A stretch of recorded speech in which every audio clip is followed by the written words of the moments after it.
All right, guys. So I'm sure all of you have been following the hilarious failure that is Kash Patel. First of all, this guy never fucking works. this guy literally... I am a YouTuber, and I have a much stricter schedule than this guy, the head of the FBI. Okay? So that's point number one. He's never in his office. Point number two is, this guy is... I mean, has there ever been anything that he hasn't botched? Okay? I'm thinking of remember the shooting where they said... oh, they were trying to shoot ICE agents, but they didn't. They actually killed the ICE detainees. And then they showed a picture of, like, look who did this. And they wrote on the bullet casings, anti-ICE. And everybody, even Republicans looked at that and went, yeah, that's fake. That's not real. So what does this guy spend his time doing? He spends his time not working, taking these private jets all over the world. There was that famous story where he took the jet to go watch his shitty girlfriend sing at a bar mitzvah or some shit, or like some like NRA conference, and she's out there singing, "In the home of the brave." And Kash Patel is spending $1 gazillion in jet fuel, taking an FBI plane to sit there and clap for his shitty girlfriend, who's definitely not an agent, who's definitely not an op. Just saying.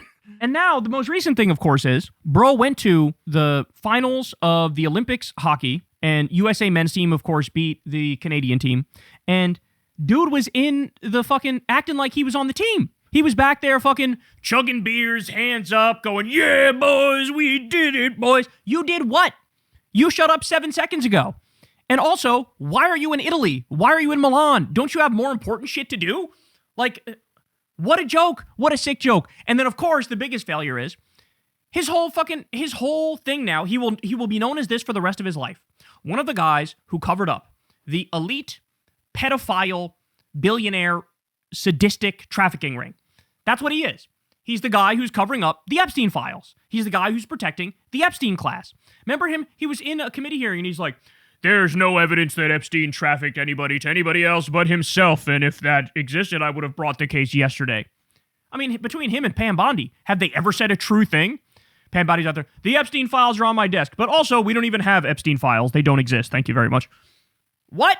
What? You got Kash Patel now and Dan Bongino having these cope sessions on Dan Bongino's shitty radio show, which nobody listens to, where they're like, we sure made a lot of hard decisions, but man, we did some great work, didn't we, fella?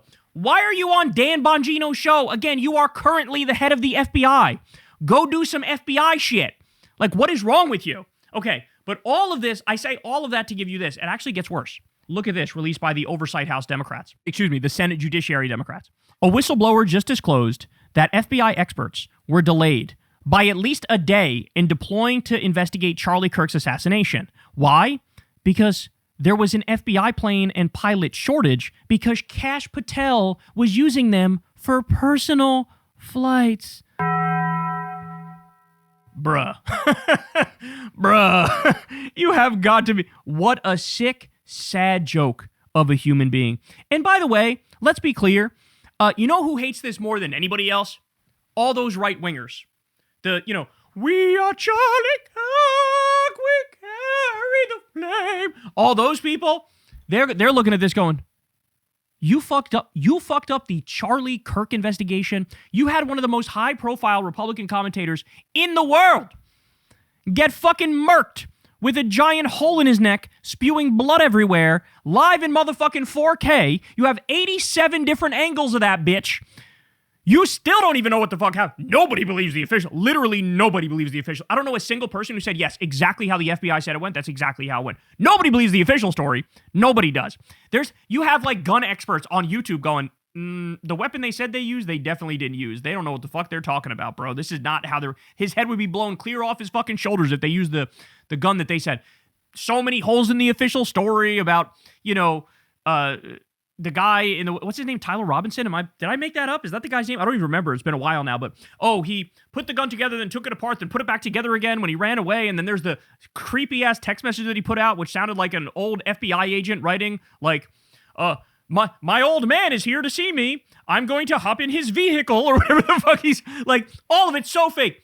And who fucked it up from the very beginning? Kash Patel. Did you know they fired the person who was the expert FBI person in that region like immediately before the killing of Charlie Kirk? Did you know that? So when it happened, it was like a shit show. Nobody knew who was in charge, who should lead the thing, how to act. And here's this guy, because he's taken he uses his private jet more than fucking Taylor Swift does. This motherfucker uses private jet to go get a glass of water in the middle of the night, watching his shitty girlfriend sing some dumbass song halfway across the country. And you hold up the investigation into Charlie Kirk by day. Everybody knows it's literally there's a show called The First 48. That's about how in the first 48 hours after a crime, that's when you're going to get the breakthroughs. That's when you need to be on the ground. That's when you need to be doing the work. Because anything after that, and it becomes much harder to solve, right? Well, he was fucking it up. This is not a serious guy. This is what happens, by the way, when you pick a guy, Kash Patel.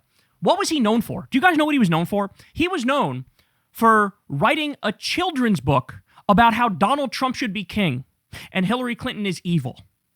That's why he was picked. Because he's a fucking Trump cock gobbler. That's why he was picked. That's what it is. The other thing is he's such a scam artist. He was running ads. He was getting paid to post ads on his social media of this fake supplement that, quote, reverses the COVID vaccine. I'm not kidding. This is who Joe Rogan says, come on my show and lie to my audience. Please, I would love for you to just have the floor and make some shit up and bullshit to everybody. I would really appreciate that. Joe Rogan can't go a week without having some billionaire, some MAGA asshole on to just totally lie and railroad his audience, right? But this is who we're talking about here. That's the only reason this guy's the head of the FBI. Because he rides Donald Trump's penis. That's what he does. He rides penis. That's what he does. And so now, even other Republicans are going, okay, fuck this guy. Fuck this guy. Botching the Charlie Kirk investigation, covering up the Epstein crimes, protecting the Epstein class, protecting Trump. I mean, it's enough already. It's fucking enough already. So there's reporting that, was it him or Pam Bondi? One of them was on thin ice. Of course, Dan Bongino left within a year to go back to podcasting, where now nobody wants to listen to him because, again, his whole thing is to cover up for the crimes of MAGA. But he left within a year. He said, fuck this real job. I'm going to go speak into a microphone, right, with nobody listening. And Kash Patel, I mean, Lord only knows how he's still with them. I mean, this guy could not give a single solitary fuck about the actual job of being the head of the FBI. He could not care. He just doesn't care. He's out there partying with the USA hockey team, drinking beer like a fucking frat boy. Like, how old is this guy? Aren't you in your fucking 40s? You're in your 40s chugging a beer, pretending like you just won a gold medal with the USA team. Humiliating. Absolutely humiliating. So, yeah. Worst of the worst, man. He is as bad as it gets within the Trump regime, and that's really, really saying something. Hey, y'all, do me a favor and like and subscribe. It helps out big time in the algorithm. Click the bell as well for notifications when videos drop, and watch that video on screen right now. You know you want to.